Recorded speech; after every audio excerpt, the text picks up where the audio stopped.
आज हम लोग सीरीज विथ आर्बिट्रेरी टर्म्स को पढ़ने वाले हैं, ठीक। और इससे पहले हम लोग डिफरेंशिएबिलिटी टॉपिक को पढ़ रहे थे और उसमें हमने टोटल 5 लेक्चर लिए हैं और हम लोग का डिफरेंशिएबिलिटी टॉपिक जो है लगभग कंप्लीट हो गया। और जो बचा हुआ है वो आप सवाल खुद से बना सकते हो, बिकॉज मैंने आपको प्रॉपर्टी सब कुछ बता दिया है। अब सेम टाइप का सवाल होगा जो सेम तरीके से बनेगा, इसमें कोई दिक्कत नहीं है, ठीक है। आज हम लोग जो पढ़ने वाले हैं वो है आपका सीरीज विथ आर्बिट्रेरी टर्म्स। अब जो हमको नेक्स्ट टर्म प्रूव करना है, दैट इज नेक्स्ट क्वेश्चन जो प्रूव करना है, ये भी बहुत इंपॉर्टेंट है भाई। ये आपका डिरिचलेट टेस्ट में काम पड़ेगा और क्या, और यंग्स टेस्ट में भी काम पड़ेगा, ठीक है। वैसे भी ये आपके एग्जाम में पूछा जाता है। चल, क्वेश्चन क्या है? अगर कोई सीक्वेंस दिया हुआ है, पहले हम लोग देख लेते हैं कि हमको दिया हुआ क्या है। हमको कोई सीक्वेंस UN बाउंडेड दिया हुआ है। UN क्या दिया हुआ है? बाउंडेड दिया हुआ है। इसका मतलब क्या हुआ? अच्छा, ये मतलब बाद में देखेंगे, पहले पूरे क्वेश्चन को देख लेते हैं। और VN हमको कोई positive and monotonic decreasing sequence दिया हुआ है। VN जो है वो पॉजिटिव मोनोटोनिक डिक्रीजिंग सीक्वेंस है। उस कंडीशन में हमको प्रूफ करना है, क्या प्रूफ करना है? कि समेशन UN इंटू, अरे यार हाँ, VN माइनस VN प्लस 1, ये क्या होगा? एब्सोल्यूट कन्वर्जेंट होगा। एब्सोल्यूट कन्वर्जेंट होगा, ये हमको प्रूफ करना है भैया।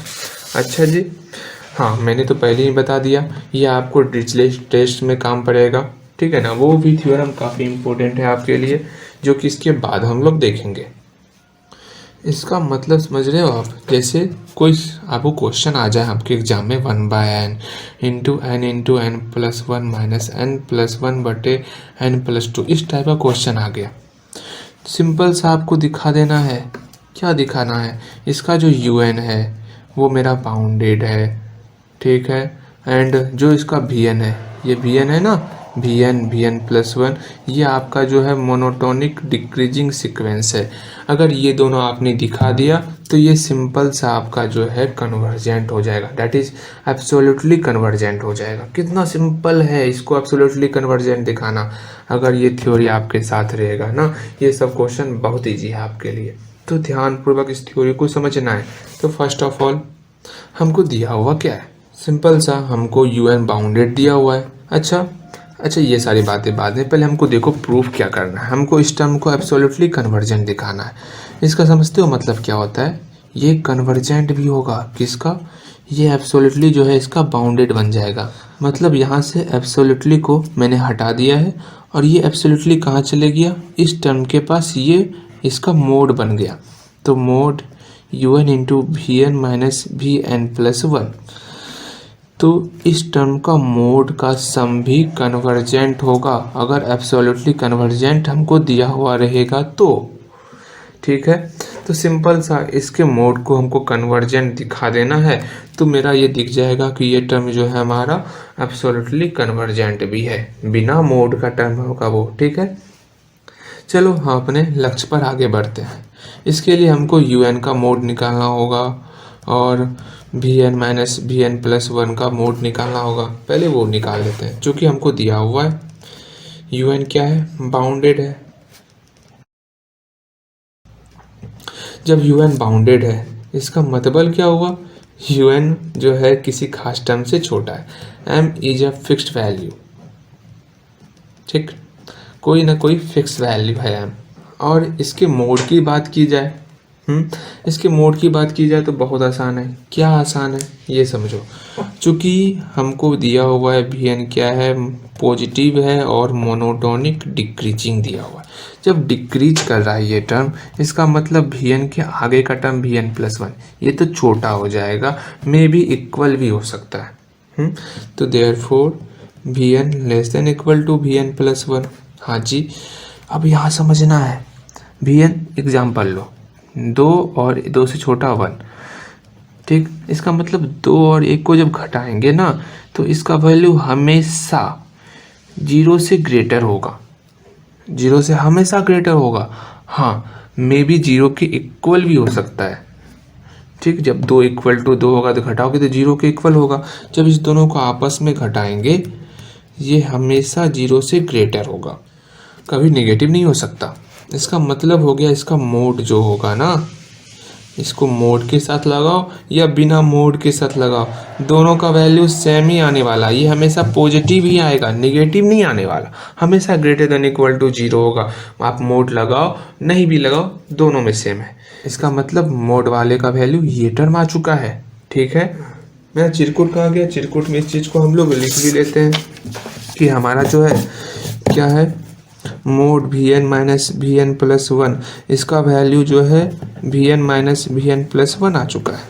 ठीक है, और कुछ स्पेशल चीज़ यहाँ पर नहीं, और कुछ तो नहीं। हाँ, एक चीज़ और है ये कि यू एन का जो मोड होगा वो लेस देन एम है। बस इस दोनों चीज़ का हम लोग आगे काम करेंगे। आगे चलते हैं हम लोग, चलो जी चलो। ला ला ला ला, यार देखो अब हमको निकालना क्या है, कहाँ गया, इसका हमको मोड निकालना होगा। सिंपल सा इसका मोड निकालते हैं हम लोग। ठीक है ना, तो ना इस टर्म का mod summation mod U N V N minus V N plus 1। अब इसका वैल्यू निकालेंगे। ठीक है, सिंपल सा वैल्यू, दोनों के मोड को अलग अलग कर लेते हैं, मोड यू एन और mod V N minus V N plus 1। इस दोनों को अलग अलग कर ली मोड के फॉर्म में और फिर समेसन लगा देंगे।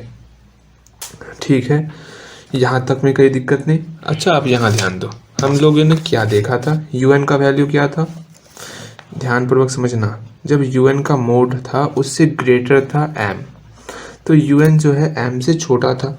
अगर यू एन की जगह पर एम पुट कर दे, यू एन से बड़ा अगर एम पुट कर दे तो ये होल वैल्यू और ग्रेटर हो जाएगा। जैसे ही यहाँ पर हम लोग एम पुट करेंगे। ठीक है, और V N minus V N plus 1, इसका मोड सिंपल सा V N minus V N plus 1 के बराबर है। ठीक है भाई, हाँ यहाँ तक में तो कोई दिक्कत नहीं। एंड ध्यानपूर्वक समझना, अगर इसको हम लोग m को आगे भी कर दें तो फिर भी कोई दिक्कत नहीं होने वाला। अच्छा, n का वैल्यू कहाँ से कहाँ तक लेना है ये हमने लिखा है, नहीं लिखा है ना, तो n का वैल्यू 1 से m तक लेना है। m का वैल्यू कुछ भी ले सकते हो, आर्बिट्रेरी नंबर है ये, कोई बाउंडेड नहीं है कि m कोई फिक्स वैल्यू, नहीं, ये m आपका आर्बिट्रेरी है, स्मॉल m है, तो n इक्वल टू 1 से स्मॉल m। तो इसको और डिस्ट्रीब्यूट करो, इसका मतलब क्या हुआ, इसको आपको और डिस्ट्रीब्यूट करना है। तो चलो डिस्ट्रीब्यूट कर ही लेते हैं। क्या डिस्ट्रीब्यूट करोगे, n का वैल्यू 1 तो v1 माइनस v2, 1 से 2 हो रहा है, बिल्कुल सही। एंड अगेन नेक्स्ट टर्म 2 से 3 होगा जब n का वैल्यू 2 पुट करेंगे। हाँ जी, आगे 3 से 4 होगा। ठीक, एंड आगे इसी तरह चलते जाएंगे। जो लास्ट टर्म होगा वो वी एन माइनस 1 से वी एन होगा। हाँ, अब देखो इस टर्म से इस टर्म को देखो, इसका सेकेंड इसके फर्स्ट से कटा, फिर इधर इसका सेकेंड इसके फर्स्ट से कटा, फिर इधर, अरे इसका सेकेंड इसके फर्स्ट से कटेगा ना, फिर आगे इसका सेकेंड इसके फर्स्ट से कटेगा, फिर इधर इसका सेकेंड इसके फर्स्ट से कटेगा। लेकिन आगे कोई टर्म ही नहीं है, जब टर्म नहीं है तो नहीं कटाना है। आगे क्या हो गया, m into V one minus V N, ये मेरा वैल्यू निकल चुका है जहाँ तक हमको आना था।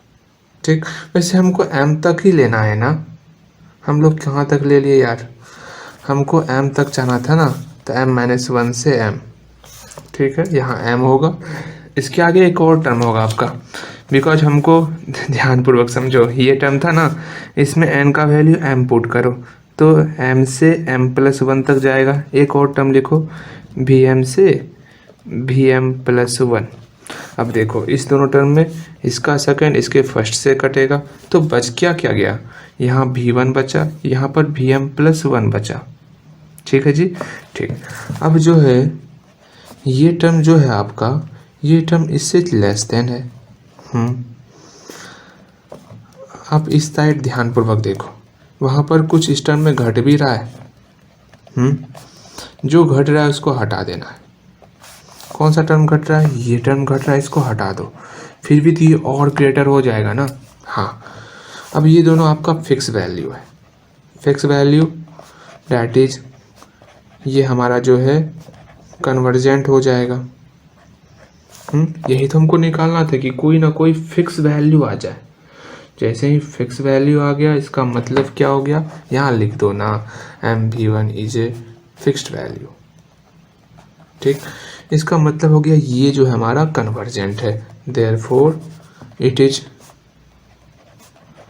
बाउंडेड एंड मोनोटोनिक इंक्रीजिंग भी है। क्यों, क्योंकि इसका जो है अपर बाउंड मिला, ये किसी न किसी खास टर्म से छोटा है। एंड अगेन जब ये मेरा बाउंडेड निकल गया इसका मतलब ये टर्म हमारा कन्वर्जेंट है।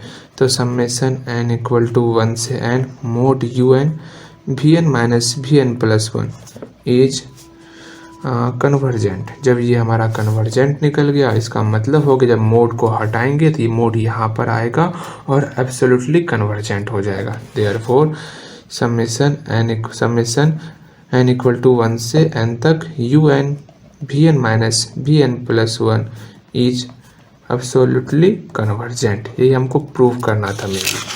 देखो आप, यही प्रूव करना है ना, कहाँ गया है, यहाँ है ना, summation UN Vn minus Vn plus 1 is absolutely convergent, जो कि हमारा प्रूव हो चुका है।